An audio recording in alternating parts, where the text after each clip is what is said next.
Seni her gördüğümde bir dünya kurulur. Sessizce içimde yankılanır adın. Hiç dokunmasam da hissederim varlığını. Seninle başlar gün, seninle biter zaman.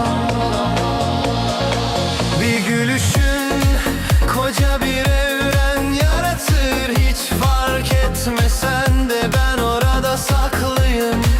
Sözlerin yankı olur boşluğa dolan. Sen bilmezsin ama ben sana adanmışım.